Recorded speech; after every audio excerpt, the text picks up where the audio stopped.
What is going on in the rental market? I'm not sure if you're aware of this, but historically speaking, February is always the worst month, the slowest month to lease properties. What happened in 2026? Did that data reverse? Is there a growing trend? And we will also answer the question you want to know. What is the top 3 cities with the fastest lease up? And of course, we will also hit the slowest lease up. We're going to do this with Dana Dunford, the CEO of Hemlane, with over 100,000 units. This is not a small operation. So we're going to get into the weeds. Dana, what say you? Great. Well, thanks so much for having me here. I always worry February is my least favorite month.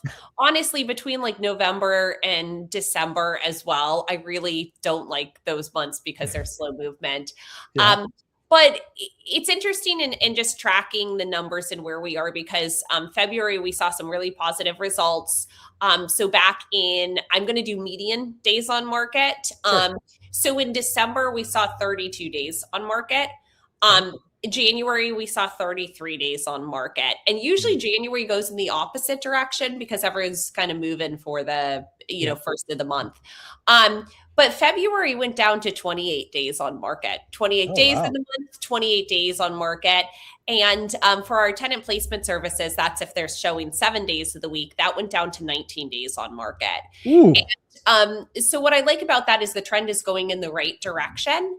And it was interesting because we had some standout states, I would say, where... Well, let me, before we get to the states, I'm going to ask you a question just to make sure we all understand days on market. So days on market starts with the move out, and then does it stop with a lease signing, or is that a move in? When does the clock stop? Yeah, we stop it when the rent is being transferred and the lease is signed. I cannot tell you how many times I tell every single landlord or manager this: do not turn off your posting until you have funds in transit. Yes, please. There is so many times that you turn it off and then you say it's no longer available. And then suddenly the tenant doesn't have the funds, or they just back out and they're like, hey, you don't have any money. I can just suddenly change my plan. And you don't have any sort of deposit to say, listen, this is actually going to cost me more time and money to put this back on the market. Meanwhile, every other tenant you've notified this is no longer available and they found a new place. So we do it from the move out time all the way until when you have funds in transit. Usually what we see is the lease is signed first. We always say you have 24 to 48 hours to initiate that first month's rent and the security deposit. And you may negotiate something different. You may say just the security deposit first, and the first month's rent can come in a week, but you just need something there to know to take it off market. Love that. Love that. And again, the whole point of this is February historically has been the slowest month. This year, something is different. It was roughly 10% better overall and significantly better when you all were helping tenant placements down to 18 days or 19 days. So congratulations. That's clearly a service more people need to check out. You saved 11 days. Well, I think that's also kind of the anxiety of the team, because our team is our leasing team is based. So you have a leasing coordinator, and their entire scorecard metric is satisfaction and how many days on market. And so for them, they're really trying to push of say, how do we get this off market? Creative things. And, the other interesting thing is we've had to, and this is more qualitative than quantitative, with some of our larger partners, so those with over 400 properties, we've heard from them in their tenant placements that we are not even having to offer as many incentives. So it used to be especially in October, November, and December of this year, we were offering $500 off if you move in the next 15 days, or if you sign a lease in the next 15 days, 50% off your first month's rent if you sign in the next 30 days. There was a lot that we were trying to do from an incentive side, especially if the owner or manager didn't want to reduce the rental rate. And we're not seeing as much of that. And so that's really good because it's very positive for us. So it means there's something going on at kind of more of a macro level that tenants are moving and getting used to saying, hey, I'm okay going to a new home from where I was comfortable before. Yeah. Again, the fact that February was different, the fact that I love the fact that your leasing team is measured on what matters, satisfaction in leasing. Heaven forbid they're focused on that. So kudos to you. Let's flip to, what do you want to do first? The fastest or the slowest states?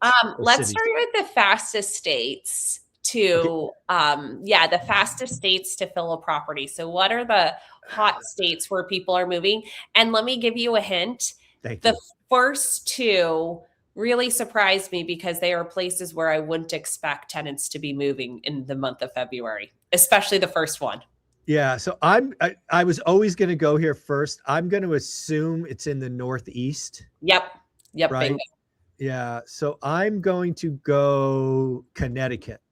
It's Massachusetts. Oh, I was close. I thought about Massachusetts. And so Massachusetts was 11 days on market. Wow. Yeah, and what's crazy about that is no one wants to move in Boston. And this was just over 1,000 listings. So like the actual is quite a bit. So that was very surprising to see. And then the next one, it might be a hard one to guess, is Pennsylvania. Oh, okay. And Pennsylvania was at 13 days on market. So again, something's going on in the Northeast there. Pennsylvania, maybe you don't call it totally the Northeast, but we're over there on the East Coast. Yeah, it's really funny because again, I get a lot of this from Lance Lambert.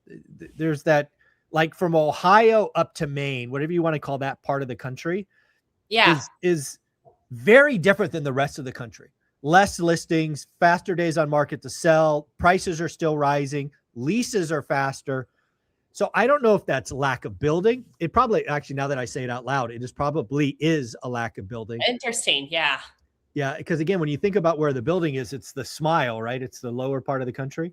So that part is very aged out. Also, you're having less migration out. I think 2020, 21, 22, there was a lot of migration out to the south. That's probably stopped and is probably reversing, right? If humans, do what humans always do, they boomerang back to where they were from.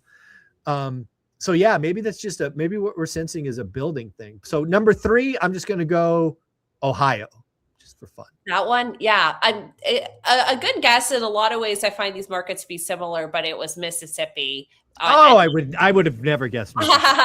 19 days there. Wow. How many units there? And then you're probably interested in California, Texas, and Florida, because I feel like everyone is. Sure. California is better than Texas and Florida. California was 22 days, whereas Texas and Florida were 34 and 35.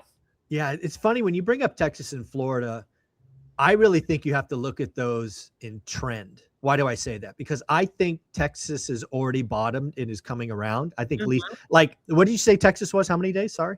34 days. Yeah. If you were to ask me what Texas was in November, I would have guessed 40 days. Yeah, I can actually easily pull that for you. I'll check it. I'm going to check it for our next one. Yeah, because again, what I think is happening in Texas is already bottom, and I think Florida is about to bottom, right? Because again, I think we're like in Texas for sure. We're already starting to see the tail end of apartments coming online, and then there's just going to be this big dearth of no new construction. Yeah. So it's funny. I think Texas is bottom. I think Florida is about to bottom. But yeah, it probably doesn't surprise me that California is better than those two. Why? Lack of building. Again. Yeah. It's hard to build here. Yeah. Yep. So, all right. So now we're going to go with the 3 slowest. Slowest. Yeah. Who are your turtles, not your alligators, but your turtles. Yeah, my turtles. God, I don't even know how to do this. What would be slow? So, can you give me a hint? Yeah. One of them is Southwest. This actually did surprise me because we do have quite a bit of inventory in this state. I was going to say New Mexico, but now I'm going to switch to Arizona. It's Arizona. Yeah, yes. 52 days. All right. Which is great. 52 days. It's like, that's such an anomaly. If you think about that, that's a month and a half. And that's medium.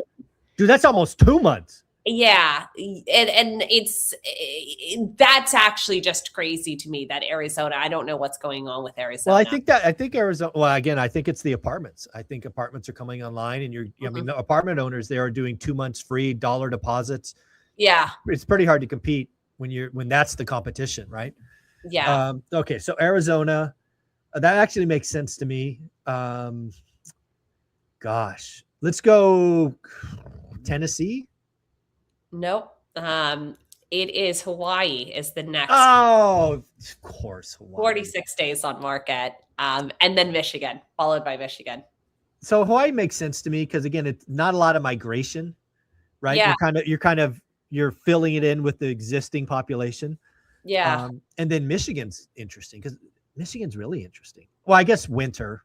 Winter, that could be, but that you thought the same thing with Massachusetts and look at Pennsylvania. Yeah, you're right. Yeah.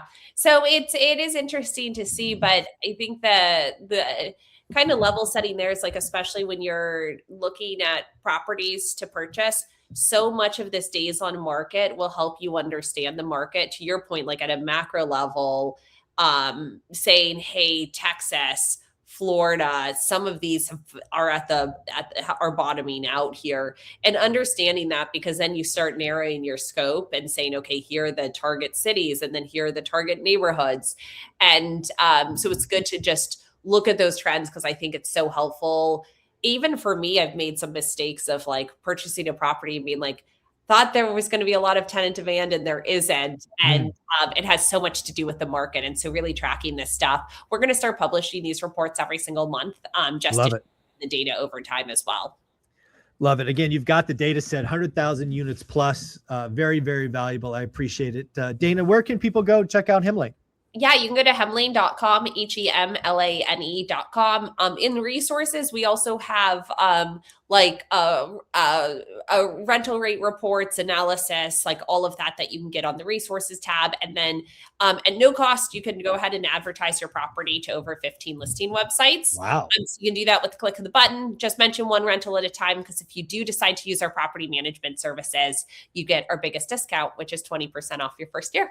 Nice. And just give you a little tease, I'm going to ask Dana and Mark, the financial firefighter, to do a special session inside school about how Mark uses Hemlane for out-of-state investing. More and more people are going out of state. Might as well learn inside school how Mark, one of our members, is using Hemlane to manage from Hawaii all the way out in Pennsylvania. He knows that his days on market are so high in Hawaii that he has to go to a place for days on market where his properties are being leased right away. There you go. There you go. Use Hemlane for out-of-state investing. Thank you so much. Take care. Thanks so much.